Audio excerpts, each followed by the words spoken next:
Sunetra पवारांसाठी star प्रचारकांच्या यादीत गोपीचंद पडळकर, भाजपकडून 40 नेत्यांची यादी आयोगाकडे सादर.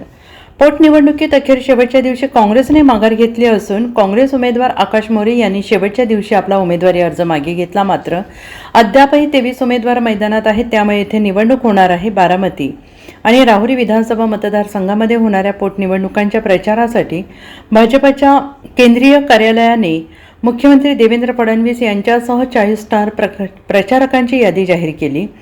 भाजपकडून जाहीर करण्यात आलेली ही यादी निवडणूक आयुक्तांना सादर करण्यात आली आहे आणि विशेष म्हणजे भाजपच्या या यादीत आमदार गोपीचंद पडळकर यांचं नाव आहे. गोपीचंद पडळकर पवार कुटुंबियांवर सातत्यानं आरोप करणारे आणि टीका करणारे म्हणून गोपीचंद पडळकर सर्व परिचित आहेत. तर विधानसभा निवडणुकीत त्यांनी थेट अजित पवारांविरोधात भाजपकडून निवडणूक लढवली होती. आता अजित पवारांच्या निधनानंतर रिक्त झालेल्या पोटनिवडणुकीत सुनेत्रा पवार निवडणुकीच्या मैदानात आहेत.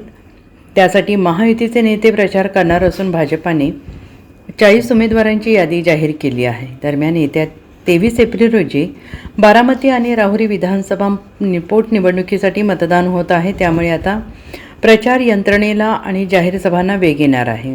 आणि यासह अतुल सावे, मेघना Bordikar, Ashok Uike, Chitra Wagh, Pravin Darekar, doctor Bhagwat Karad, Gopichand Padalkar, doctor Sanjay Kute, Dhananjay Mahadik, मायाताई युवनाते, Bharti Pawar, Ramrao Wadkute, doctor Sujay Vikhe Patil, Yogesh Tilekar, Amit Gorkhe, Monika राजळी, Rahul कुल आणि इद्रिस मुलतानी या नेत्यांचा समावेश आहे.